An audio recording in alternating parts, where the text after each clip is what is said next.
Long before most people imagine a great city in North America, one already stood beside the Mississippi. Cahokia was a vast urban center of earthworks, plazas and homes, spread across the floodplain on a scale that still feels difficult to picture now. To understand the story, it helps to place it clearly. Cahokia stood near what is now southern Illinois, across from the area of modern St. Louis, in a landscape shaped by rivers, fertile ground, and movement. That location mattered. It placed Cahokia near one of the great natural corridors of the continent, where water, trade, travel, and influence could move outward in many directions. And from that setting emerged something extraordinary. Cahokia was not a loose collection of huts, nor a temporary gathering place, but a planned and powerful center built from labor, coordination, and time. At its height, this settlement may have held tens of thousands of people, making it one of the largest cities north of Mexico in its era. That fact alone is enough to unsettle modern expectations about early North America. Many people still imagine the continent before European arrival as a landscape without true cities on this scale. Cahokia quietly ruins that assumption the moment its size comes into view. At the center stood Monk's Mound, the largest prehistoric earthen structure in the Americas. Built in stages and raised by hand, it dominated the settlement as both a physical and political statement.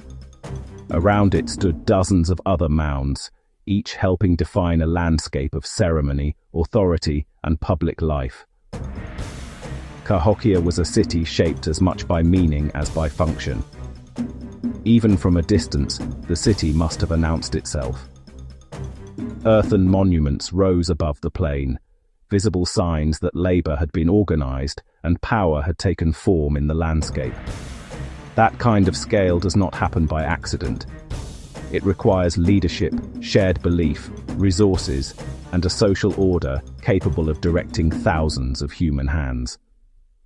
For centuries, Cahokia endured as a living urban world.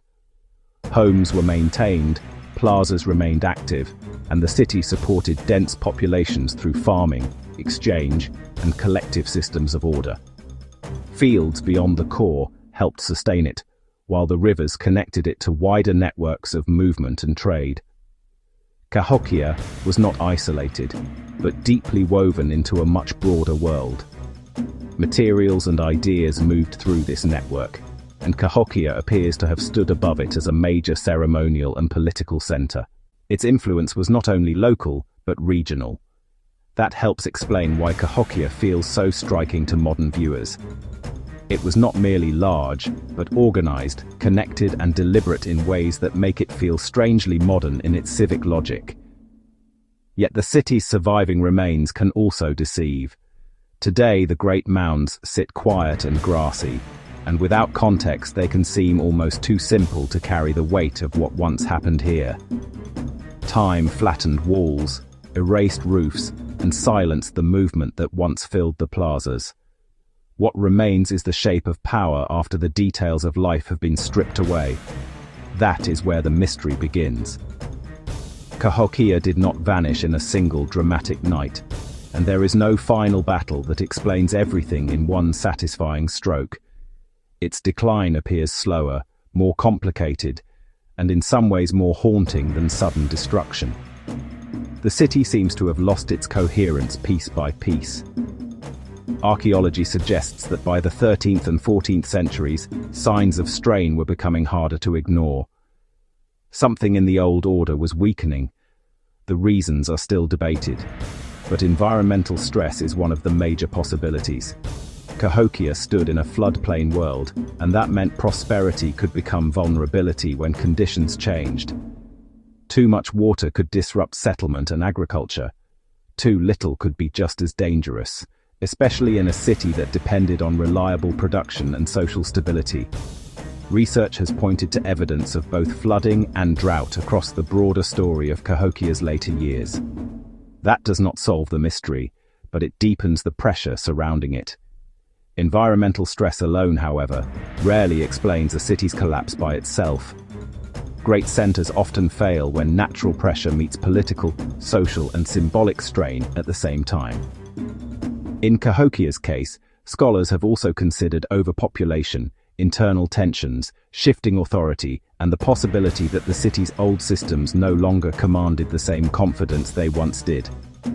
That possibility matters because cities are not sustained by food alone.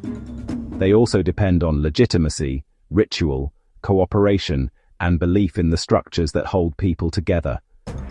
Once that confidence weakens, even monumental places can begin to empty. Their buildings remain, but the force that animated them starts to slip away.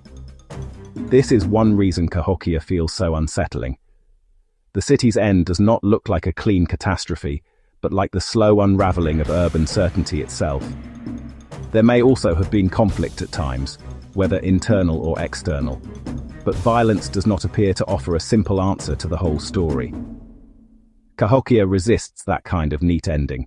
That restraint is important. Ancient societies knew rivalry, migration, and competition like any human world, but the evidence here points more toward prolonged strain than one final spectacular collapse. In that sense, Cahokia's mystery is not why a perfect city was suddenly destroyed. It is how a powerful center gradually became unable to remain the center it had once been. And that changes the emotional texture of the story. Sudden destruction shocks the imagination, but slow disappearance can feel even stranger, because it suggests people living through the fading of a world they once trusted. Children would still have been born here. Meals would still have been prepared. Rituals may still have continued, even as the larger structure around them weakened. That is one of the most haunting possibilities in ancient history. Not the instant end of a civilization, but the experience of watching its confidence drain away while daily life continues. By the time Cahokia was largely abandoned, the monumental landscape remained, but the dense urban world that had once animated it was gone. The center had outlived its city, and that may be the most important distinction of all. The people did not vanish into myth, but the old urban order lost its coherence and its grip on the landscape. Later, histories too often turned places like this into stories of disappearance, as if the only dramatic ending worth remembering was total absence. But Cahokia's truth appears more human and more complex than that. It was a city built by real people, sustained by real labor, shaped by real beliefs, and challenged by real pressures. That grounding matters, because it makes Cahokia more impressive, not less. The mystery survives not because Cahokia is incomprehensible, but because no single explanation feels large enough to hold everything that happened there. Environmental instability may have pushed at its foundations. Social tension may have weakened its cohesion. Shifting influence may have changed the region around it.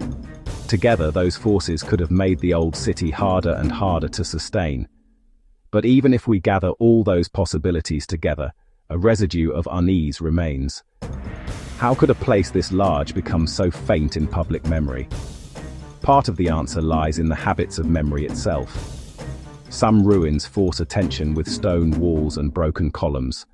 Cahokia asks the viewer to see monumentality in earth. And earth is easier for later generations to overlook. It softens, erodes, and blends back into the land, even when it once held enormous human meaning. That visual modesty may be one reason Cahokia can feel almost invisible beside more famous ancient sites. Yet invisibility is not the same as insignificance. In its time, this was one of the great urban achievements of the continent. It organized labor, reshaped land, concentrated authority, and left behind monumental evidence of collective human purpose. That makes its decline more than a local mystery.